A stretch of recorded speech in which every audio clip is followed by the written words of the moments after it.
you down.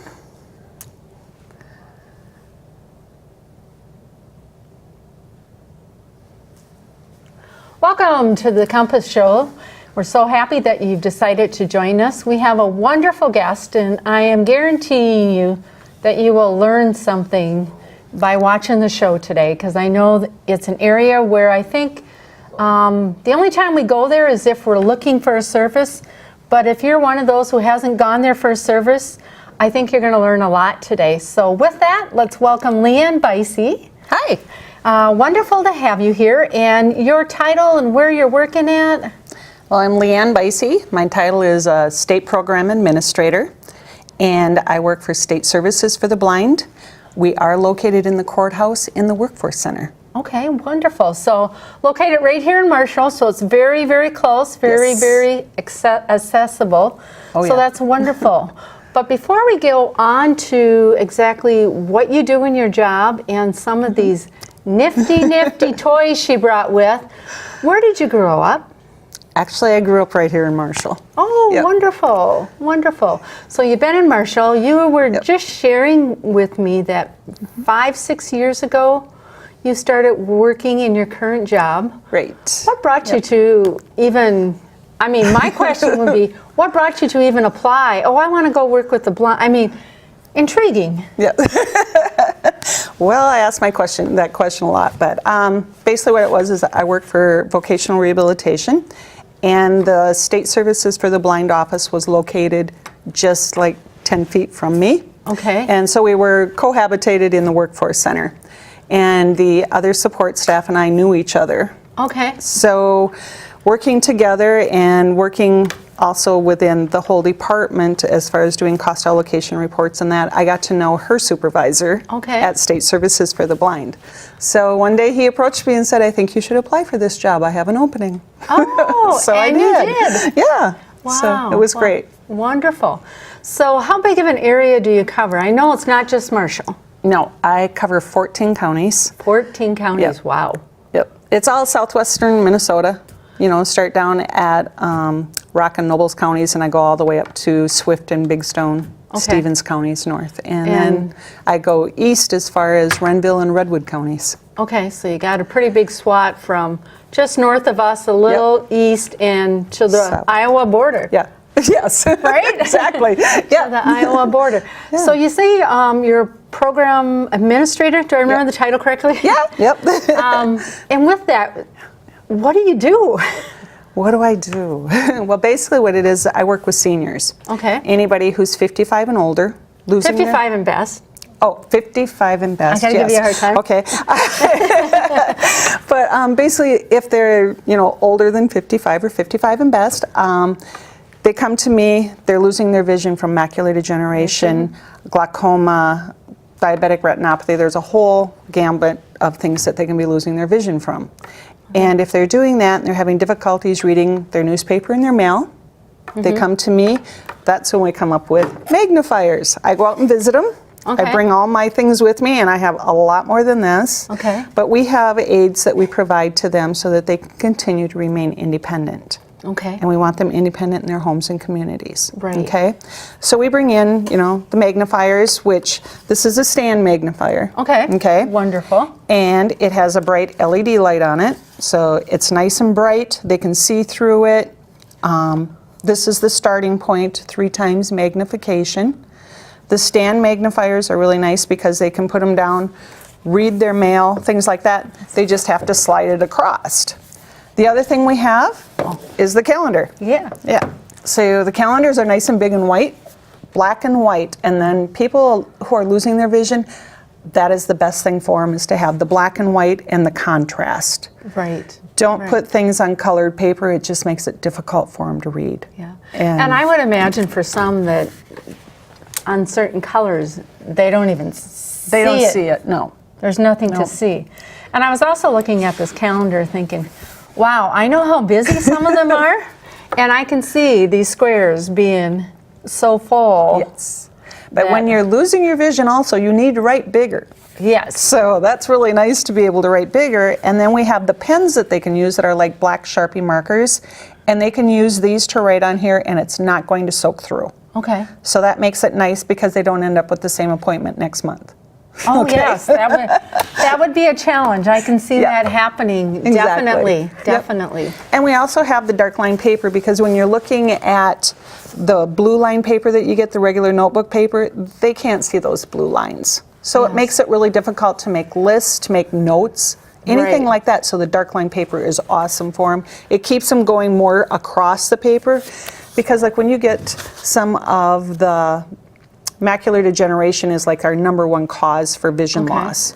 And when they get that, they tend to write uphill Okay. or they tend to write downhill. Okay. Having the dark lines helps them so that they can continue across.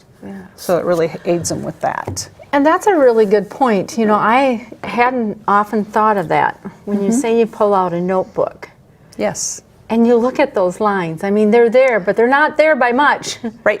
I mean, they're really, Exactly. really faded. And Yeah. I had never thought that if you're losing your sight, how this contrast would be a huge, Huge help. huge Yep. difference. Yep. Huge, huge difference. I have one lady that uses the dark line paper a lot because she writes letters. Okay. And what she does, she writes one letter to her grandchildren and then she copies it and sends it to all of them. So it's Yes. really kind of nice. They're all getting the same information. Right. But it was just really neat because the dark line paper helped her so that she could keep going straight across. Yeah, that's wonderful. And just to think that that's given her the peace to continue to communicate. Yes. And she's keeping, to me, in my personal opinion, keeping alive a lost art of writing a letter. Well, that too, yeah. So, you know, that's Exactly. really quite cool. And that's Right. something they'll have for, you know, Forever, years yeah. to come if they keep those. Exactly. The special only other letters. thing too, when you're asking about providing services, we also provide services to people who are younger than 55. Okay, As far as in our senior, we call it the senior services unit. okay, And the ones that are younger than 55, we provide services to them if they are losing their vision or have lost their vision and they're not going to be returning to work. okay, Then we call that independent living skills. okay. And we provide services much like this, plus some additional services that we can provide to them so Okay. they remain independent. Okay. But if they are thinking about going to work, we have a workforce development unit. Okay. And they come out and work with them and help them with schooling and training and things like that so that they can remain in the workforce. So does the workforce unit then also go with them wherever they perhaps would get their job and help them with some aids in the work environment to make it Yep. a successful transition? Yep. Okay. Exactly. Wonderful. Yeah. Wonderful. Wow. So it's kind of neat. Cool. Cool. So when you started your job, what was probably the most challenging part? The 7 weeks of adjustment to blindness training. Okay. So what did that involve? I had to, when I first started working for Services for the Blind, I had to go to St. Paul and I went to Vision Loss Resources. Okay. And that's a place that does training for people who need training with vision loss, whether they're totally blind or just losing their vision. And we went to Vision Loss Resources for 7 weeks. You learn how to use the white cane.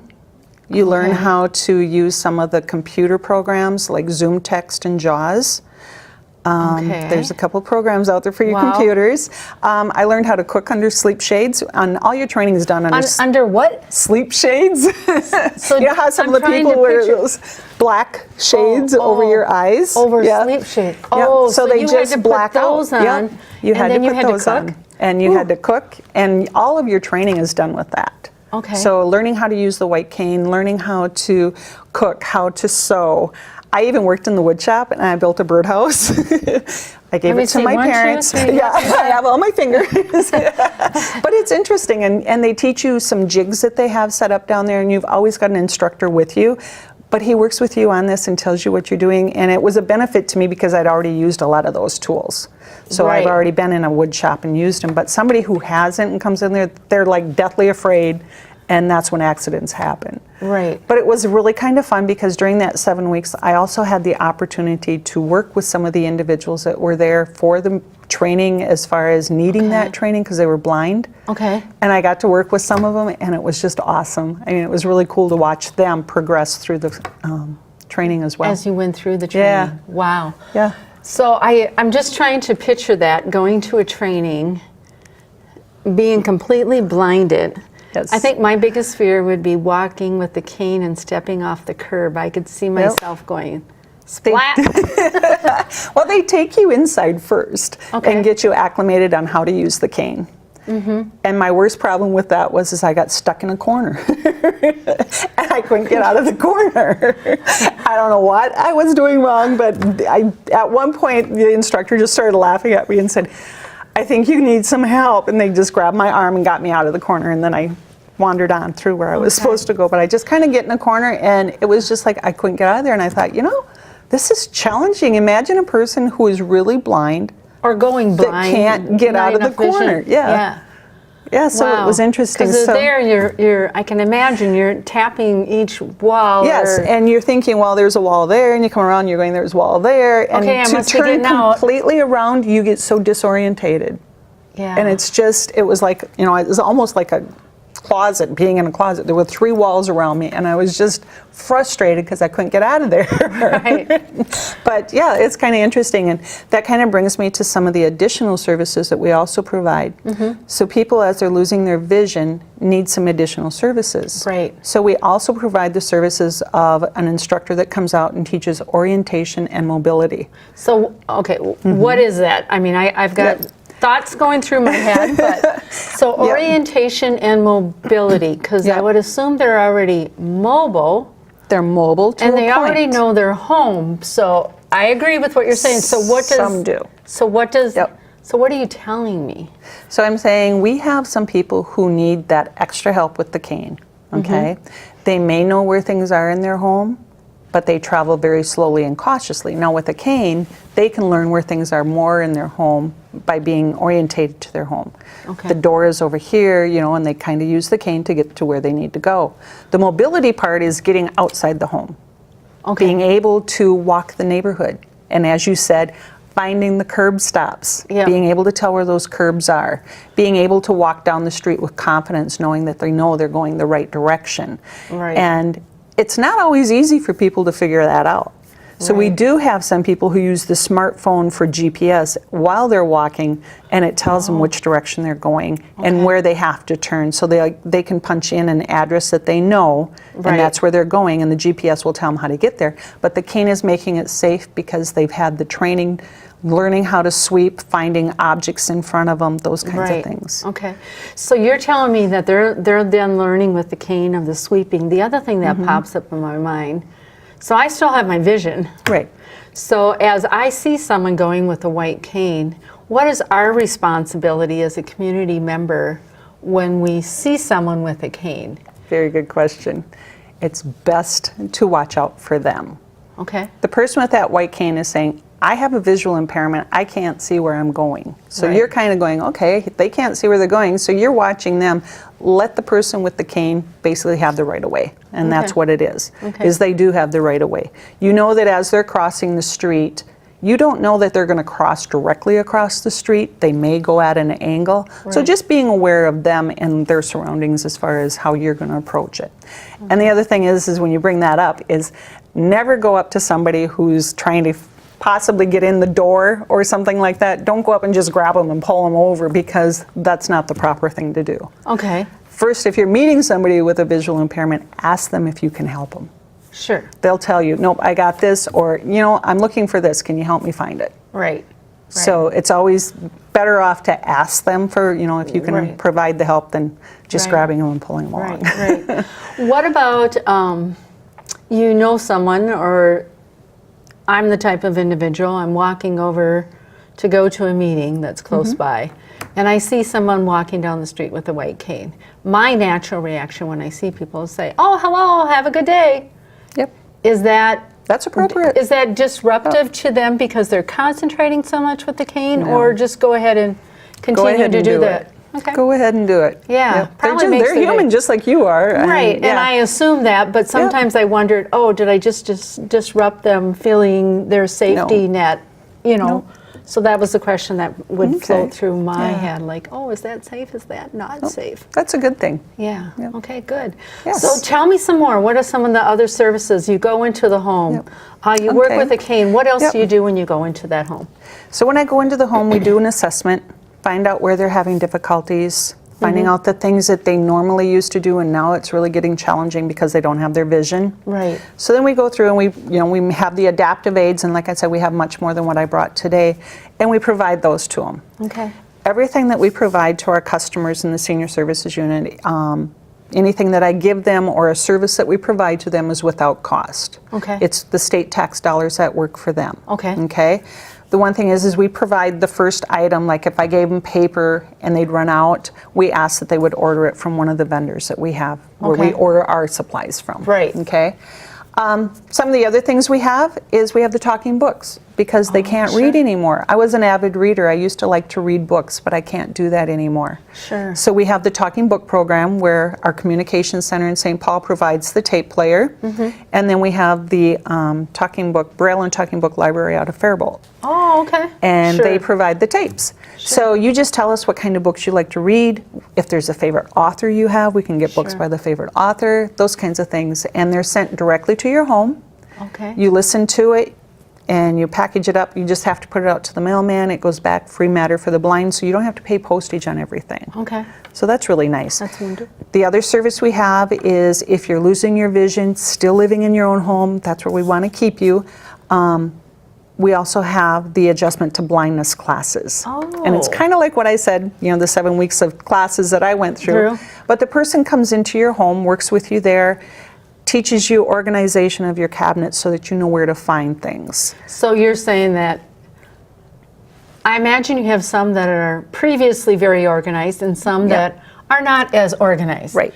So you're saying you go into the cabinet and you say, well, if we always put your cups here and your Yes. plates there, so when you go to put them away, you know they... Go right there. Right. Exactly. And same probably with the canned goods. I Right. mean, soups always go on... Yeah. Yeah. Tomato soup, mushroom soup, soup. putting Yeah, them in just order that order. you can do it. Yeah. Yeah, that you Yep. will always remember. I always do it alphabetically, or I always Right. know that I use this one and I want it on my, Right.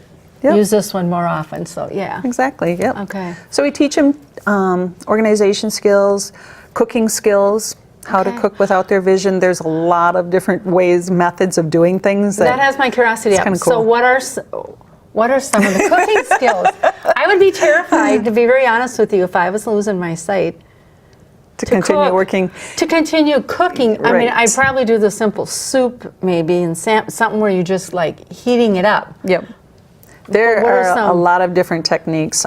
For instance, we use high temperature gloves and they fit just like a glove, so you've got your finger dexterity. Okay. They have silicone on them, so it helps with gripping things. They're not going to slip out of your hands. Okay.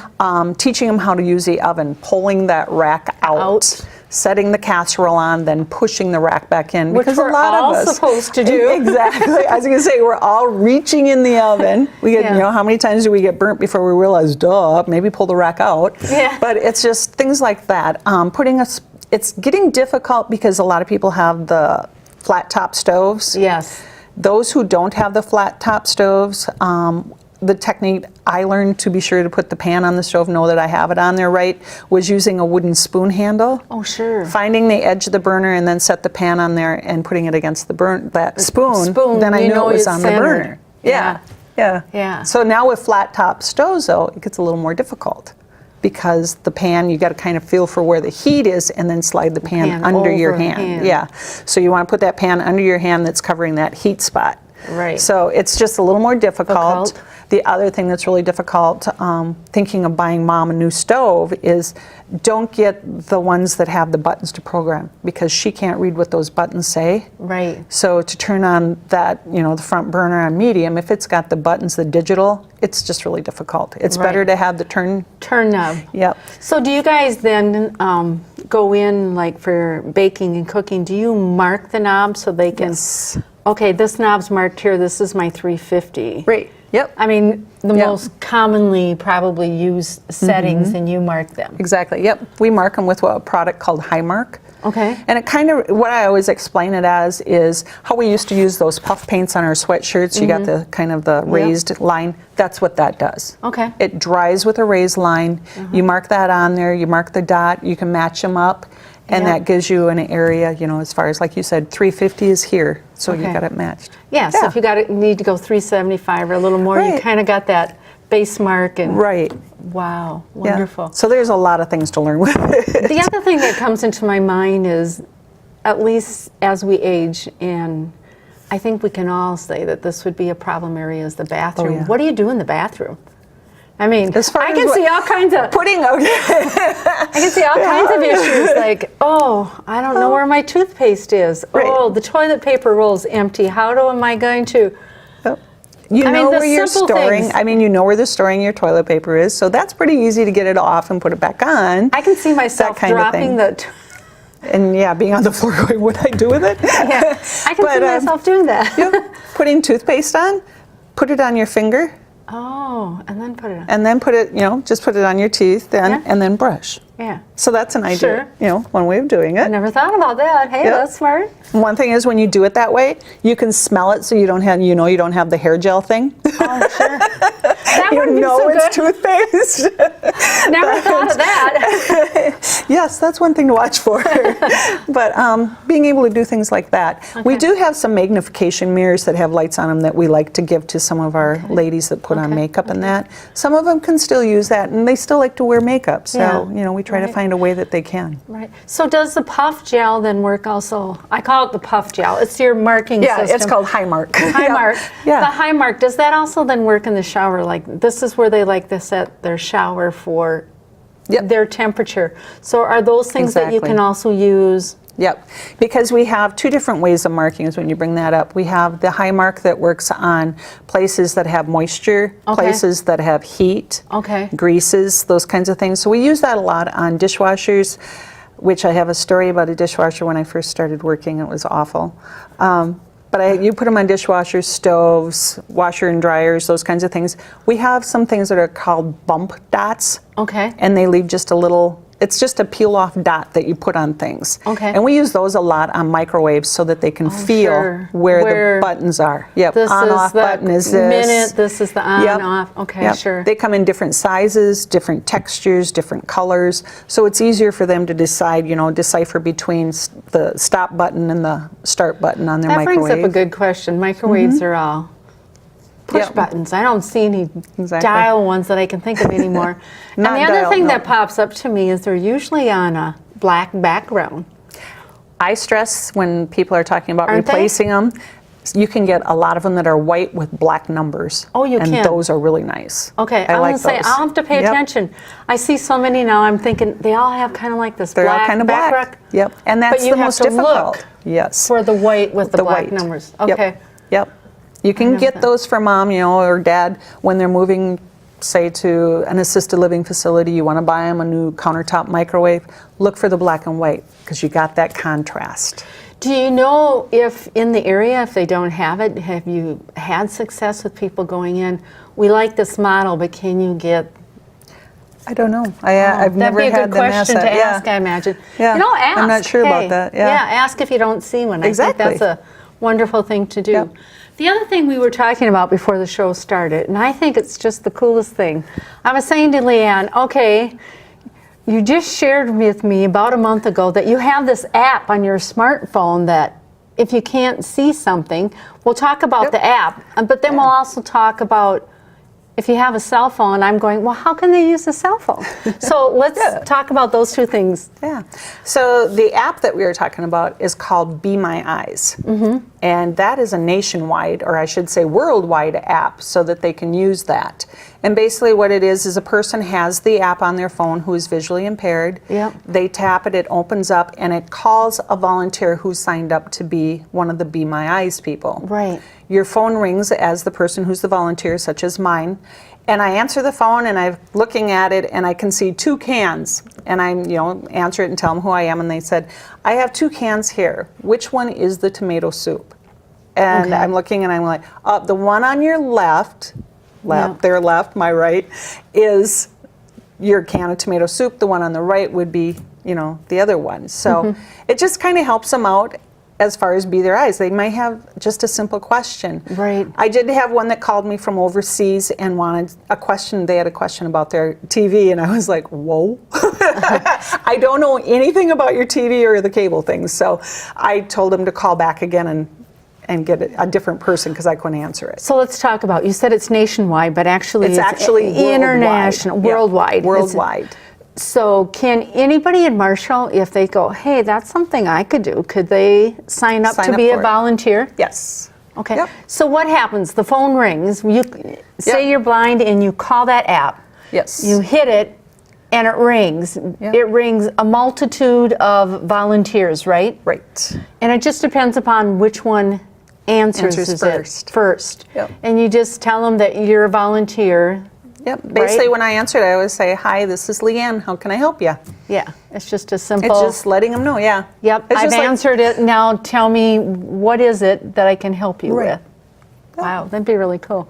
I can imagine making someone's day so easy by simply saying, "Yep, Yeah. that's the That's the tomato, one and on that's the yeah." And I can also see that if I was losing my sight, being really frustrated, not knowing, because they're the same size and there's no differentiation on the labels, like which one do I have? Right. Exactly. And you definitely don't want tomato soup when you want cream of mushroom soup. Right. So. And you don't want to stand there and open them all. Yeah, and smell them, right? That too. That would not work. Yeah. Exactly. So that's wonderful. Yeah.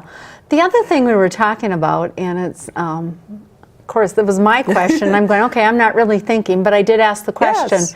So I'm going to ask it to you again. You're telling me that, okay, you got this app on a smartphone. I'm going, okay, the smartphone screens are black.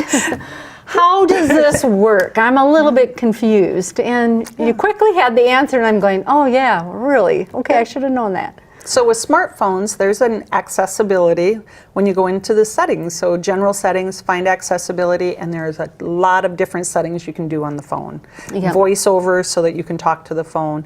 Different, it does have you do a couple of different gestures. Yep. So like we tap once, they have to tap twice. Okay. So a person who's visually impaired can understand that, you know. Right. And for them to use a smartphone, it's really pretty easy. We have a few people, like I said, that are completely blind and use smartphones, and it's amazing how they just whip through that and find what they need. Yeah. But there's different gestures. You can get the voiceover. You can increase the fonts on your phones. Yep. So Yeah. there's a lot of different settings that you can use with those. And when you're saying voice over, it's really interesting to me because when you come over with your finger, because it's touch sensitive Yep. nowadays, Right. most of the phones, it'll tell you which app you're on. So if you don't want to call that volunteer because you know what you got in front of you, but you want it to call a friend to invite them to come over because now you have the food made, you can figure out by just You can floating do your that. finger over, it'll tell you with voiceover, Yes. oh, this is the phone. Then you can say call, or this is contacts, call. And Yep. then you can give them the command, voice command, Exactly. call them. So it's like, oh, I never. There's a lot of, like I said, different Yeah. gestures and things that go with it, and it's just pretty cool.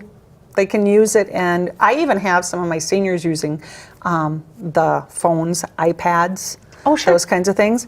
And we do have two people who are hired now. They cover our whole state of Minnesota. They're a couple of our technology guys, and they come out and they introduce the seniors to these things.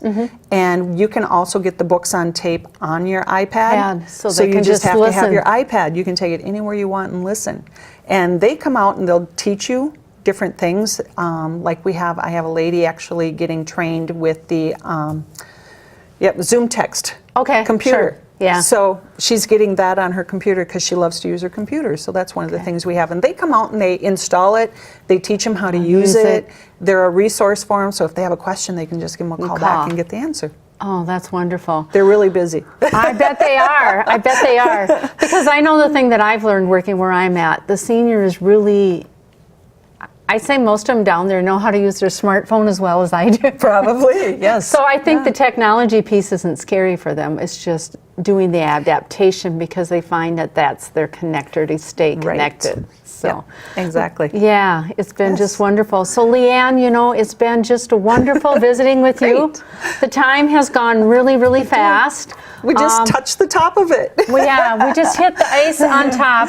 The whole rest of the iceberg's underground, under the water. So be sure to get a hold of Lee Ann. Lee Ann, take a minute and just tell them again where you're located and give them your phone number. Sure. Phone number is 507-476-4045, and we are actually located on 3rd floor of the courthouse. and it's in the Workforce Center at the courthouse. So take some time, come out and visit Lee Ann.